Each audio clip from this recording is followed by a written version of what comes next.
ठाकुर जी उठे, पलना से जैसे ही उठे, जोड़ते अपनी आंख मीड़ी, सो जगन्नाथ भगवान की तरह पूरा काजर फैल गो ठाकुर जी को।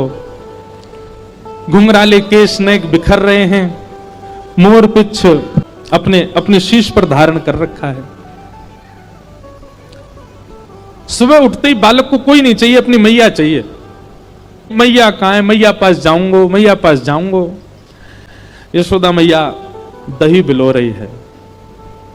ठाकुर जी गए और ऐसे दही बिलोती भाई यशोदा मैया के दोनों भुजान के नीचे से भीतर आए और सामने आके मैया के आगे खड़े है गए।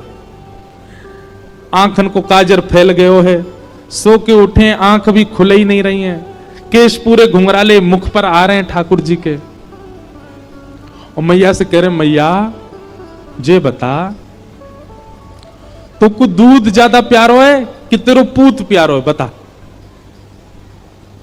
मैया बोली, लाला तू भी सवेरे सवेरे उठ के कैसी बात न करो करे, चल हट जा, मुझको दही बिलोंदे। मैया पहले बता, तू को दूध प्यारो कि पूत? मैया बोली, मोए तो मेरो पूत प्यारो है, दूध काई को प्यारो होगो? अच्छा मैया, तो फिर एक काम कर, मैं तो बहुत प्यारो लगूं ना? बोले हाँ। अपनी गोद में लिटाए के मुंह को अपना दूध पिवाए दे। मैया मुंह को बहुत जोर की भूख लगी है, मुंह को दूध पिवाए दे। यशोदा मैया तुरंत ठाकुर जी को अपनी गोद में लिया और मैया को ठाकुर जी दूध पी रहे हैं और मैया दही भी बिलोती जा रही है। यहां ठाकुर जी जैसे मैया का दूध पीने लगे, सामने चूल्हे पर अंगीठी पर गैया का दूध उबल रहा था। संपूर्ण दूध उबल करके उफन करके बाहर आने लगा, स्वयं को जलाने लगा, नष्ट करने लगा।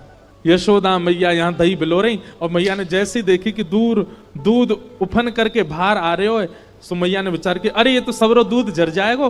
तुरंत मैया ने गोद में बैठे ठाकुर जी को नीचे पटका, दूध संभालने चली गई। ठाकुर जी खड़े है गए। अब ही मैंने पूछी तो को दूध प्यारो कि पूत? तो बोली पूत प्यारो। और बाद दूध के पास भाज गई मैया। ठाकुर जी बोले, मैया ठीक है, आज या दूध को ही देखूंगा मैं, हैं ये ज्यादा प्यार हो तो मुंह छोड़ के भाज जाए। सो ठाकुर जी ने एक बड़ो सा डंडा उठायो और जो मैया दही बिलो रही थी उस मटकी में ही मारा, मटकी फोड़ दी। और इतना ही नहीं, इतने क्रोध में भर गए ठाकुर जी, गौरस भंडार में गए, जितनी मटकियां थी मैया यशोदा की सब फोड़ दें।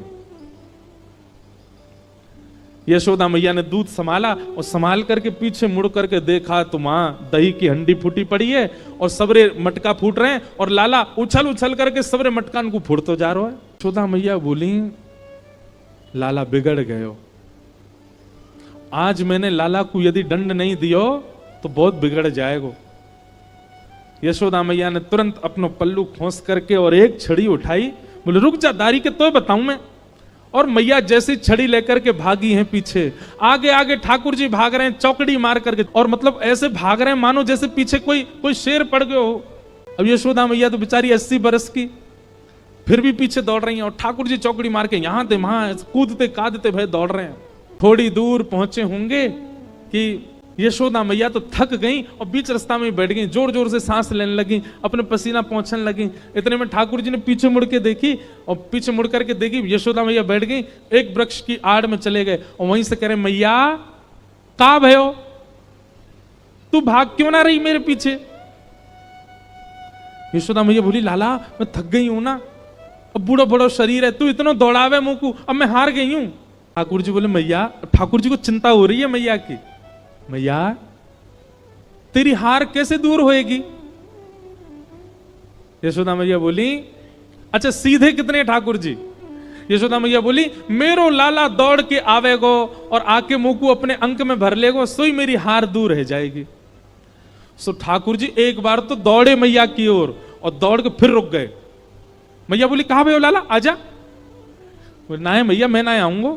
बोले क्यों? वो तेरे हाथ में जो छड़ी है ना, तू याते मुंह को बहुत डर लगे, पहले या को दूर फेंक तब आऊंगा। और कहा पता तेने याते 2-4 बार मार दियो तो मेरे लग जाएगी मैया, पहले या को फेंक। मैया बोली, सांची बता, या को फेंक दूंगी तो आ जाएगा? बोले हाँ।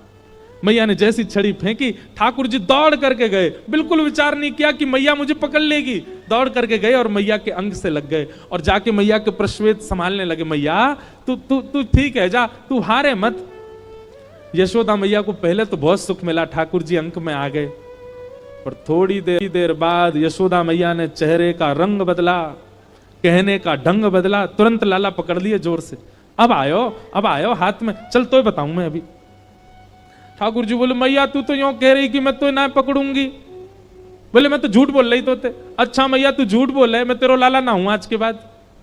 पूरे गोकुल में हल्ला कर दूंगा मैं तो नंद बाबा को लाला हूं, यशोदा को लाला ना हूं। यशोदा झूठ बोले, हाँ बोल दियो जाए करके। अब तो उखलते बांधूंगी और आज ना तो रोटी मिलेगी ना मक्खन मिलेगा। खड़ा रहे पूरे दिन, ऊधम मचावे। यशोदा मैया के अंक में भर गए। मैया तो पकड़ के ले गई और लाला को जाकर के ऊखल से बांधन लगी। जैसे ही रस्सी ला करके मैया ने ऊखल से लाला के पेट में बांधनी चाहिए, सोई रस्सी छोटी पड़ गई। मैया बोली रस्सी छोटी कैसे पड़ गई? मैया गई और बड़ी रस्सी लेकर के आई। बोले हाँ अब याते बंध जाएगा। मैया ने जैसी ऊखल में लेकर के और जैसे ही ठाकुर जी को ये छोटी पड़ गई। क्यों? तो कहते ठाकुर जी सारी रस्सी को अपने पेट में भरते जा रहे हैं, इसीलिए उनका नाम पड़ गया दामोदर। यशोदा मैया ने सबरी गौशाला की रस्सी इकट्ठी करके एक तो एक बांध दी। अब तो बंधेगो, लेकिन अब की भी जब बांधा तो रस्सी फिर छोटी पड़ गई।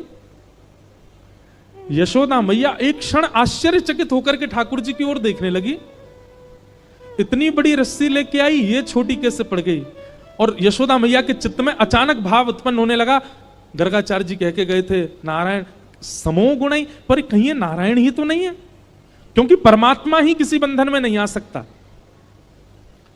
सामने खड़े भगवान ने जैसे ही देखा कि मैया मुंह को भगवान मान रही है, सोई ठाकुर जी ने कही मैया और कितनी जोर से बांधेगी, देख मैं तो बंध गो। तभी मैया देखती है कि वो रस्सी पूरी बंध गई और गांठ लग गई ठाकुर जी को, बंध गए ठाकुर जी।